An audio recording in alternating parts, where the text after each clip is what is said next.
I'm going to leave a lot of this in just so whoever's listening can be very jealous. Welcome to the Film Riot podcast. I'm Ryan Conley, and today on the show, we have Corin Hardy, who is a director. He just released his latest film, which is the latest entry into the Conjuring cinematic universe with the film The Nun. I have not seen it yet. It just came out. We recorded this episode before the film came out, but it looks like it's going to be a huge success. So a big congrats to Corin on that. And his first film was a film called The Hallow, which is a great horror film, which you can find online right now. And it definitely suggests that you do. It's a really great film, but we're going to be talking to Corin about everything that goes along with directing feature films, especially horror films, from the low budget of his first to the big studio film of his second. But before we get into that, a little bit of a disclaimer. This audio, like our last episode, was done through Skype, so it's not going to caress your ears like the quality we usually try to do, but it's totally fine quality. It's just through Skype, so you know what that's going to sound like. And of course, before we jump in, I want to thank our sponsor as well, which is Westcott. Westcott is the leading lighting manufacturer that specializes in lighting and light control for filmmakers around the world. The originators of the FlexLight LED system. They make amazing gear that we use on the show all the time, especially the flexible light system. You can put that thing anywhere, which is what I'm always talking about, but I really love it and constantly do. I actually have one set up in my office full time, just hanging from the ceiling for whenever we do our Monday episodes. It's just really easy and convenient to be able to rig there and flick on whenever I have to do the episode. But enough about that. Now it's time to shut up and get into it with Corin. To start out, for anybody who doesn't know, how'd you get your start into all of this? I know you are another one of us that started at a very, very young age, just in love with filmmaking. Yeah, for sure. No, I mean, I guess I always sort of track it back to being, I think, around 6 years old when I was staying at my grandmother's house and I was taken to bed and I put the television on and King Kong 1933 was on. Yeah. I didn't know what it was, and I'd sort of I think I'd, put the TV on and, I wasn't really meant to be up. And straight away it was this, this kind of creature that I just thought was real. And I was just fascinated, terrified. And then by the end of the movie, moved by this experience of this giant monster. So I was sort of in love straight away with whatever that was. And, then watched Ray Harryhausen's kind of adventure monster movies. And then I wasn't sort of a fan of horror straight away. I was absolutely terrified by when I saw Alien, when I saw Salem's Lot, the Twilight Zone movie, American Werewolf in London. I saw all of those sort of before I was around 11. Oh, wow. But then I went to school and so when I was about 11, 12 years old, and I grew up on heavy metal and, I like movies like Hulk the Slayer and fantasy stuff and Star Wars and, Spielberg movies. And this guy I met, Dave Lupton, who's actually the illustrator of the books that you'll see in The Nun. And he's illustrated in The Hallow and we work together a lot. He was a big horror fan, and we used to sort of get together at lunchtime at school, and he'd tell me these stories about the horror movies that he'd seen. And I was just I think that the appeal of horror, of just hearing the legend of what, how Friday, Jason Voorhees is. And, yeah. And he'd tell me stories of Nightmare on Elm Street and Halloween. And then I started watching them, and, it was this addiction, obsession sort of thing. So we used to get together with a group of friends and to begin with shoot Super 8 movies that were sort of inspired by whatever we had been watching that summer, like Evil Dead 2 or Aliens or Nightmare on Elm Street 3. And we would make our own Super 8 movies together. And it was the thing which we did for the most exciting thing we could make. And they tended to be excuses to put as many horror, gore or Yeah. monsters in. I started doing my own homemade animatronics, and we collected Fangoria and Gore Zone and special effects magazines and cine effects. And I sort of converted my parents' bike shed into a sculpting shed and started sculpting. And I guess sort of wanting to learn. And actually there was all these adverts in Fangoria for Stan Winston's makeup school or Tom Savini's makeup course in America. And it was my dream was to sort of maybe try and come to America and do a 6-week course with Tom Savini or something, and ended up finding people in London and prop makers and getting experience and work experience in sculpting and prosthetics and stuff. Around what age was that? Between the age of Well, actually, I did work experience in a costumier when I was maybe 14. Oh, wow. And at the same time, my father organised me to visit Pinewood Studios, where I met Bob Keane, who had done like Hellraiser movies and Nightbreed. And it was actually, I took my monsters with me in like a big rucksack. I remember I had this like cable controlled creature that I'd made, which had like 9 cables and the animatronic eyeballs and radio controls. I took these to see Bob Keane, and he was really lovely, but he slightly shocked me because I sort of said, look, I'm kind of ready to work. Can you give me a job? And he said, oh, you should really go to art school. And I'm like, art school? How long do you have to do that for? He's like, oh, you can go in when you're about 18. So that's 4 years. And I was 14. It was, you can only go when you're like 18. And then the course is 3 years. I was like, this is impossible. 7 years. So I did as much of my own sort of inventions and experimentations and movies with friends and, pouring through the magazines. And as I was doing that, we were making these films, and gradually the stories became something that were more important than the effects. Yeah. Gradually. So I went to art school in Wimbledon School of Art in London, did a theatre design degree, which was sort of as close as you could get to practical effects. Made a bunch of short films, made a bunch of music videos. And then I made my own stop motion film. I don't know if you've seen that, called Butterfly. I have not been able to see it. I wasn't able to find it anywhere. Is that online? Yeah, it's funny. I need to sort that out. It is online. It's on iTunes on a thing called Brit Shorts TV. Okay. You can see it on there, but it's also on. I think a fan early on uploaded it to YouTube, and I never take it down. So it's called Butterfly, and it's a 30-minute long stop motion animation, which took me about 5 years to make. Oh, wow. Yeah, I've read about it, but I was never able to find it. So I'm definitely going to hunt that down on iTunes. Right. And that led to, I got that out in the film festivals after making it. And then I got employment as a music video director for 10 years whilst directing music videos for a bunch of bands. Was it the short that got you the music video gigs?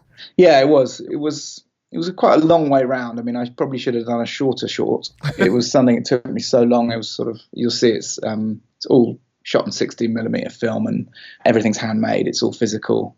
And I shot it and lit it and created the puppets and had a group of anyone who was skilled that I could get the help of, I did. But it got into the Edinburgh Film Festival, and there was music video commissioners and managers and people there, and they saw it, and I got asked to do some music videos from that. So I spent about 10 years directing music videos, and whilst I was doing that, I started writing my own films and developing projects that led towards creating the Halo, which took about 8 years to get the Halo from the idea to finishing it. Yeah. And then so it was just the music videos and all that sort of led you to make, was it the connections that you made over time through the music videos that got you to the Halo then? It was a mixture. Yeah. It was during making the music videos, they were like an extension of the short films I'd been making as a kid, because they were sort of doing it with a professional crew, trying to tell stories. All my music videos are sort of little stories, mini films, or, trying out effects techniques and trying to get experience, and they get progressively more intricate in a way. So yeah, I started taking meetings and got an agent, and the Halo was sort of one of 5 features that I had sort of put together, developed, written, co-written, put together a whole kind of visual presentation of, and it was the one that was the most contained in a way. Yeah. And you wrote that with several other people, right?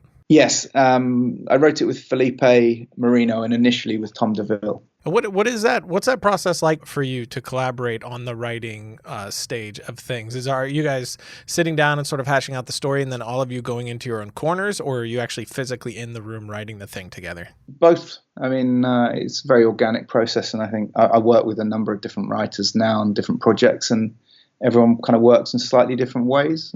Sometimes you can.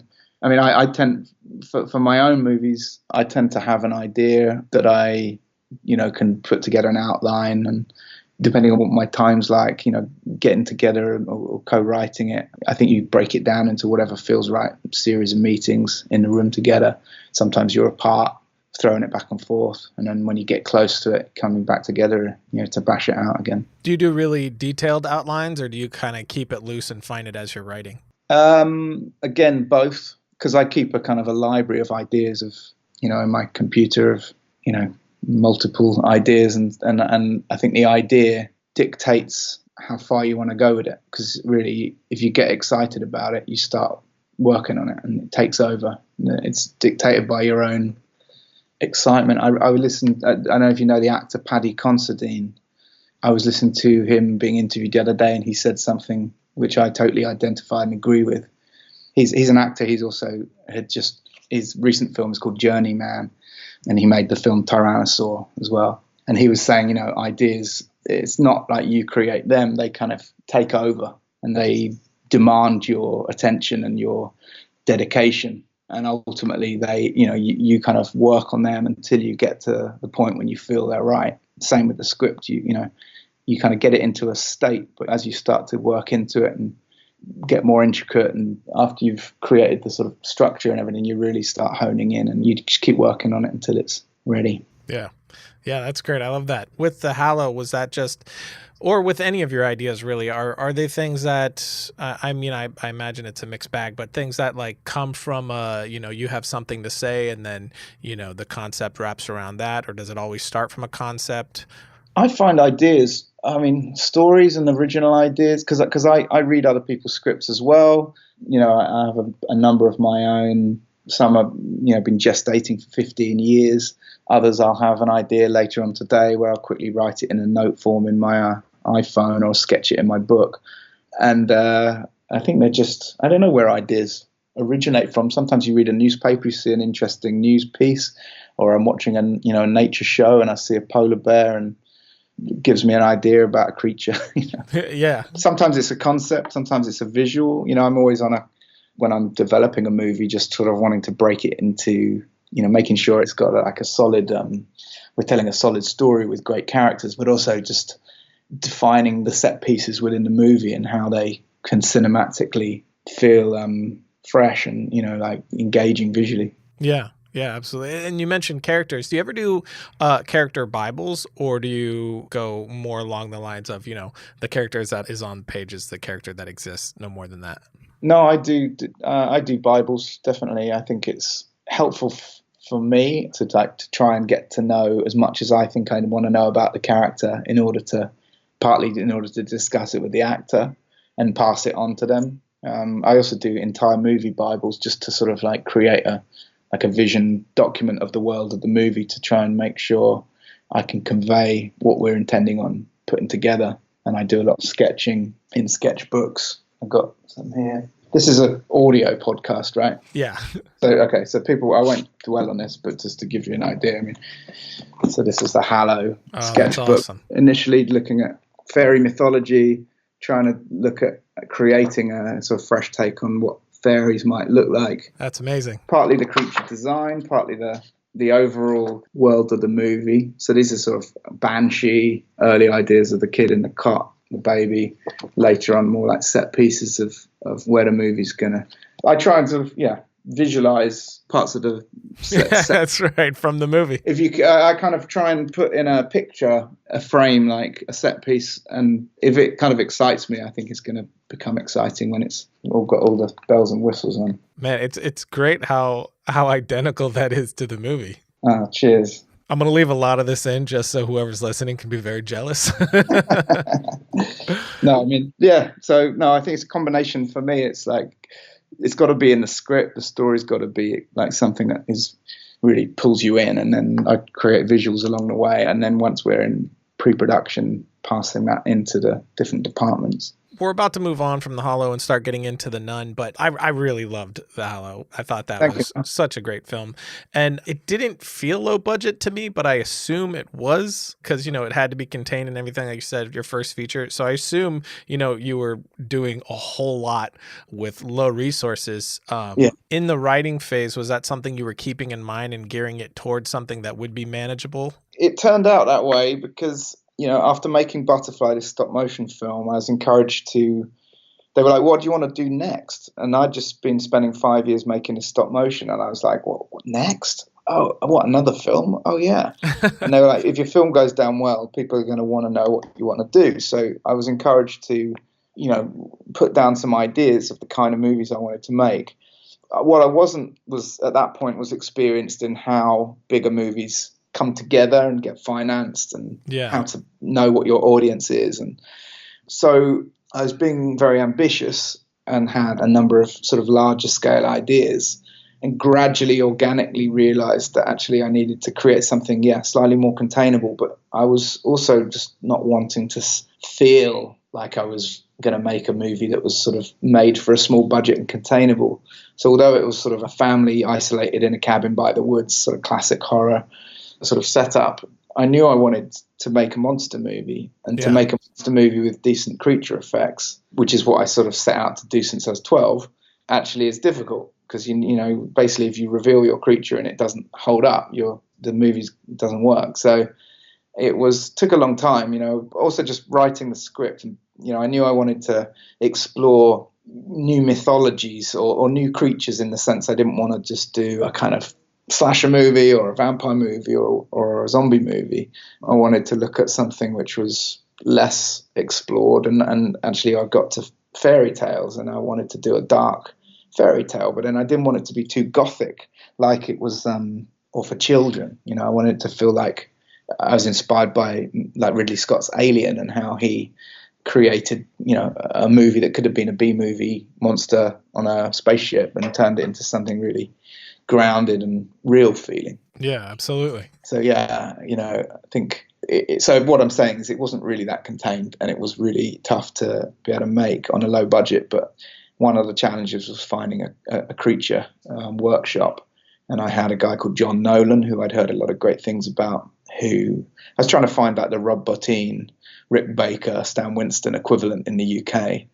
And there's not so many now as there used to be. And John Nolan took on a lot of work and did an incredible job.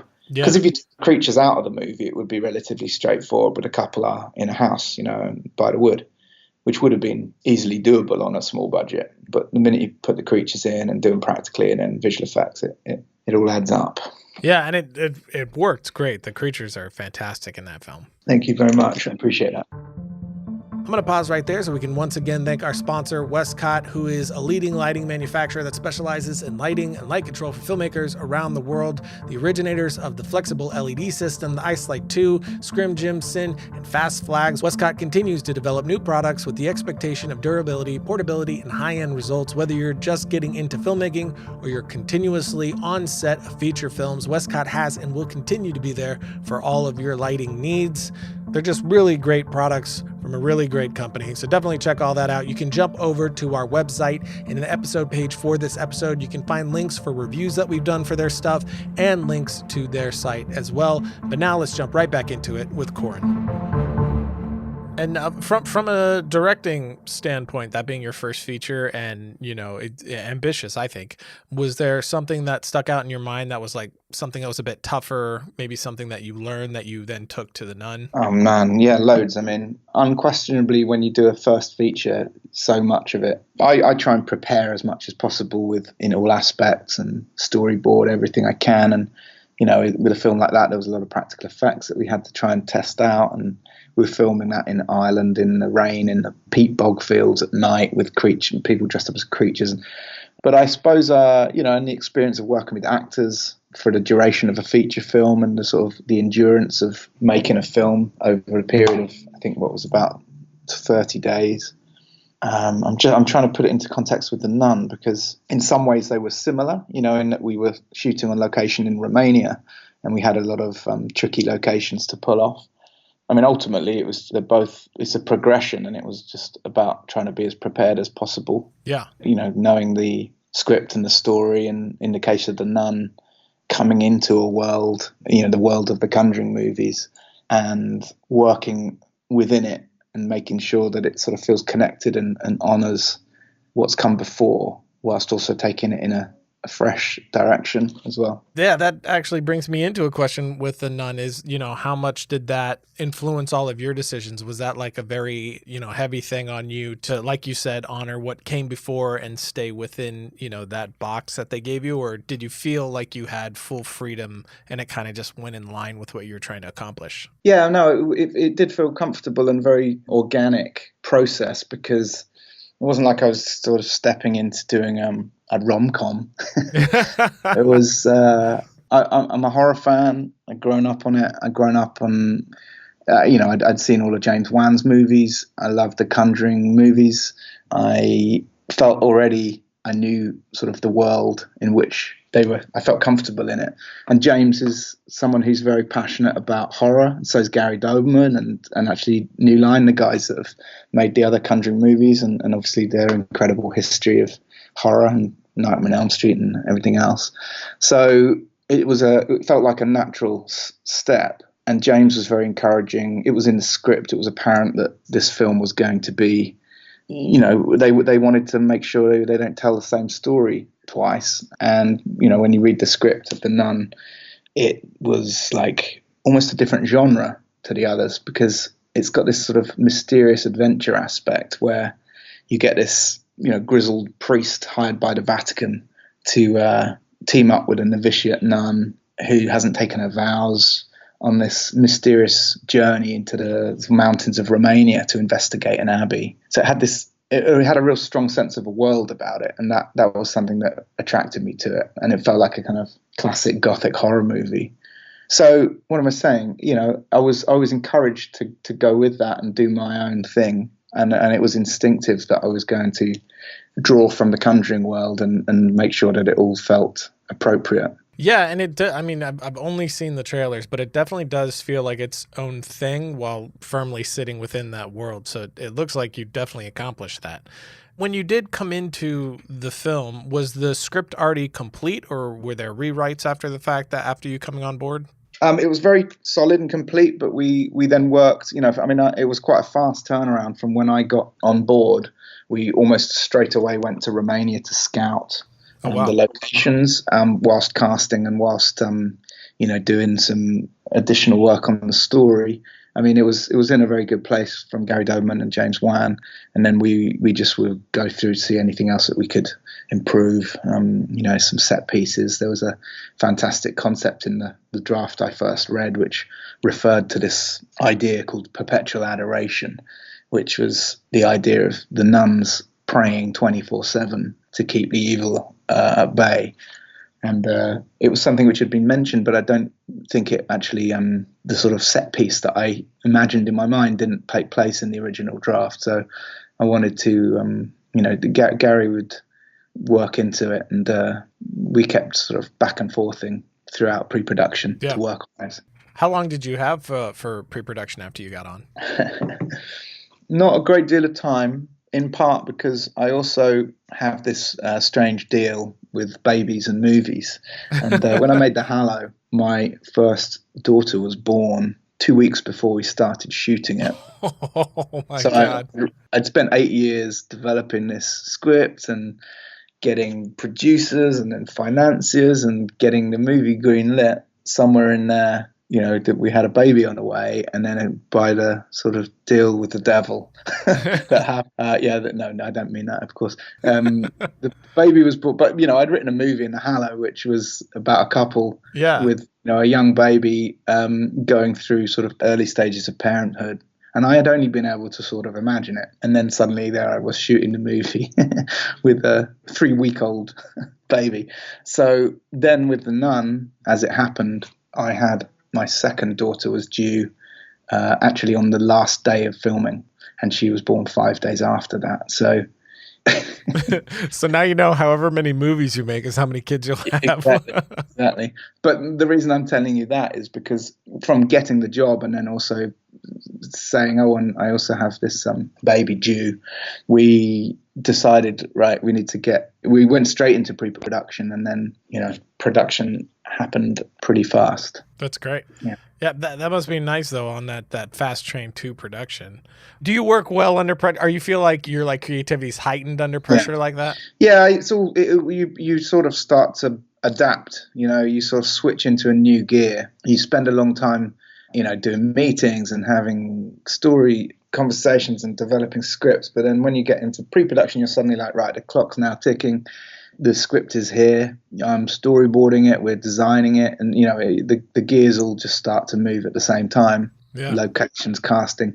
So it's a ton of pressure, and it's pretty I think it's just like if you've picked the right team, then everyone's rolling on the same train, and it's very exciting. And it's also obviously nerve-wracking because Yeah. you want to do the best job. You want to get your visions onto the screen, and it's definitely a collaborative effort of great crew. Did you storyboard the whole film? I storyboard my own stuff as much as possible, and I try and storyboard as much of what I think is required as possible. Not the whole film, not everything, but all the set pieces and all the visual aspects. On The Nun, I also employed a storyboard artist called Tony Chance in the UK, who had he's a super experienced guy, and I'd never really worked with a storyboard artist because I do get much from the process myself. There's a lot of aspects of storyboarding from, especially if you're doing it yourself, you're having to really pre-imagine the whole scene, and there's not just camera angles and details and lighting, but you're actually sort of like really forcing your brain to conceive that scene in detail and capture it. And I always think if I can sort of get that in the storyboards, that also really helps to clarify with all the HODs and crew, what's going to happen, in terms of being prepared. When you do work with a storyboard artist, how's that interaction like? Are you describing the shots to him, or you guys kind of talk about the scene and he does a take at it? Yeah, like I said, it was kind of new for me. And Tony is incredible, the storyboard artist. I mean, I ended up doing a lot of my own as well because I was doing it sort of in tandem in order to cover everything we needed. We would discuss in detail, and I would sort of, as much as I had already figured out, I would convey to him in terms of the frames and the intentions. And then as the movie went on, I did a load of storyboarding as well. So, yeah. That's great. And how many production days did you have on this one? Because on Hollow, you had 30. Yeah, I think the Hollow we had 28, and on this we had about 38 or something like that. Well, so not much more. It's in the same ballpark. Yeah, not a ton more. You always want more. I can imagine. You went a lot very practical on this one as well, I'm sure. Yeah. I mean, it was my definite intention, and it was what James has done in the Conjuring movies and what they like is with these movies to make sure they feel grounded and real. And so it was, there's a little bit more in this in terms of the sort of gothic nature of it. There's a little bit more, don't want to spoil anything, but, types of effects in a way. Yeah. And, the world of this movie is maybe a little bit more heightened, although it's very grounded, in the sort of classic gothic sense. But no, my start point is let's shoot on as many real locations as we can. Let's do as many real stunts as we can. Let's use makeup and practical effects as much as we can, and know when the limits get too pushed, and then go into visual effects, and then know when the limits of visual effects and CGI that you have to instill so that they don't just become what I call like impossible effects that just they're out of control and they don't make sense. Yeah. It kind of sounds like, although I'm sure this movie was a much bigger budget and a much bigger scale. I mean, this is a known, very popular franchise. It kind of sounds like from how you're talking about it that The Hallow and The Nun were pretty similar for you production wise. Do you think that's true, or did they feel very different? Excuse me, I'm just having a bite of a sandwich. No problem. Yeah, I think that's true. They were. I think the process of the film happening was very different because The Hallow was an independently financed feature that was my first one. Took a long time in the lead up, like literally 7 years or 8 years, and then ultimately when you get to shooting, you're in the same ballpark each time because it's just down to the days and the schedule and the crew you're working with. And then obviously you've got things like the release. I mean, in an independent world, you then got to take the movie to a market and try and get buyers and get people to distribute it. And in the case of a studio movie like this, it was blissfully already taken care of. Warner Brothers are already going to put it out.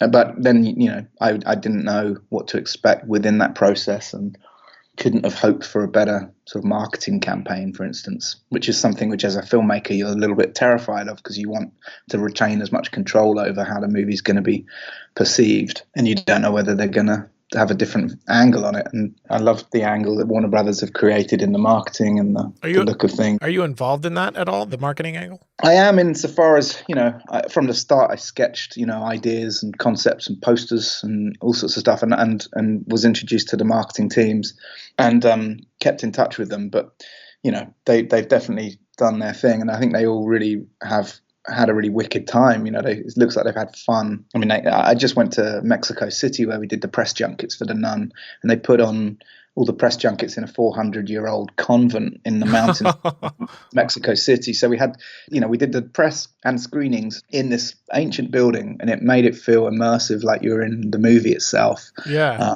And it was a lot of fun, and they put on a whole kind of scare experience where the journalists and visitors could go for this sort of like mission down beneath in real catacombs underneath the convent. It was fantastic. So that stuff, as a fan and as a nerd and as someone who loves dressing up on Halloween and putting on spooky shows for my friends or with my friends, it's sort of, that was a real bonus to experience. Yeah, that is amazing. During production, was there, given that this was a little bit different, was there something on this one that was like tougher than expected, or was just, maybe one of the toughest scenes for you during this that you remember that you could talk about, because the film's not out yet, so you might not even be able to talk about it yet? Because I like to do things for real, and I always have a bit of an affinity with water. Like in The Hallow, I really wanted a scene where a bit of a spoiler if you haven't seen The Hallow, but the mother is chasing after the baby that's been stolen and ends up having to go into a lake. And I brought a water aspect into The Nun as well, in a certain way, as well as just, like I said, doing things for real. So we were shooting a lot of late nights in Transylvania, in the cemetery, where one of the cast is buried inside a coffin and another one's running around trying to find it barefoot in a cemetery. So, luckily I had great actors who on and off screen were super committed and really decent human beings to work with, and they relished everything that we did, even if it was tough, and never complained. So in that sense it wasn't tough, but it's still tough because you're under the pressure of the clock and the night hours and the moon, the sun coming up, and you're trying to pull off practical effects. And we tried to shoot the movie quite classically with the DOP, incredible Maxime Alexandra, who's an Italian DOP who I think is one of the best of his kind, in that he balances a sort of love for genre and the sort of sensibilities of horror movies, but with a sort of really beautiful elegance of Italian cinema. And to have someone like him on board and be able to plan quite classic camera moves. We didn't want to do a lot of handheld. We wanted to shoot most of the movie on tracks and cranes and steady cams, so that it has a sort of timeless classical feel. Yeah. Again, that is another thing which, you're constantly weighing up all the different factors to get your day done. How much would you say, I mean, going off what you just said with, getting your day done, how much did you have to kind of redirect during your shoot day from, what you wanted to do, your initial plan, to, finding something that was in line with your intention, but, something that would help you actually get your day? Did you find yourself doing a lot more on this one, less on this one versus your first film? It's always something that's apparent. You prepare, you storyboard, you shot list, and I had a great first AD, Harry Boyd, and a great team. And so you're just trying to be as realistic as you can, but you're also being as ambitious as you can. So you adjust accordingly, but you try and go in as a combination of ambitiously and realistically, I guess, as possible. Yeah. How much stage work do you think you did versus real location? I think it was sort of 50-50, maybe 60-40 location, 60-40 location studio. I mean, we did the first at least 3 weeks out on the road and locations, and then another 3 weeks back at the studio, I think.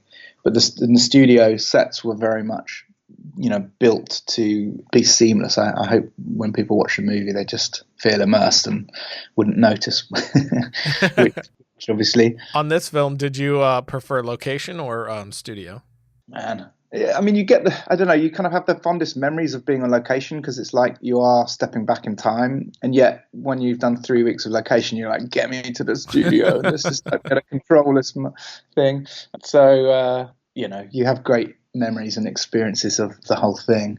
Yeah. But going, like I said, getting a movie that's a classic horror movie set in Romania and getting the chance to go to Transylvania and shoot effectively it was like doing my own Dracula, basically. It was like, Yeah, that's amazing. Well, I do want to be respectful of your time. I know you got the premiere happening pretty soon. So yeah, I just want to close it up with some listener questions. sure. Just 3 quick questions. The first one is, while making a horror film, do you ever worry that the scares aren't going to work? I'm very curious about that. Like when shooting and even cutting Yeah. those moments that you really want the audience to come out of their skin, are you ever doubting, like, is this scary? Yeah, absolutely. I mean, there's so many factors to the answer to that question, I think, because you've got, first of all, you're going to translate what's on the page, and what's on the page might suggest something, and then to pull it off might be very difficult, or you might have an idea that improves on it, and then you're figuring out technically, and it's all about timing, and there's a mechanism to pulling off a scare of a certain kind. And yet at the same time, you got to like try and do something fresh and new and unexpected. And to do that, you don't want to repeat what someone's seen already. So certainly with The Nun, it was, there's a number of different types of scares and terror in the movie. For me, and certainly with The Hallow as well, you have to try and create an atmosphere of dread that is like the foundation for the scares, which then the scares can rise out of at different times unexpectedly. And, different types of scares being suspended, intense ones or short, sharp ones. And also scares that you think are going to be a scare and aren't. I mean, you're trying to mislead people so that they're on the edge. They don't know what's going to happen. They're gripping the edge of the seat. Their palms are going sweaty. And then, you pick the time for that moment. And yes, for me, it's hard because especially when you're in the editing, you start to, you're seeing things so many times and sound effects.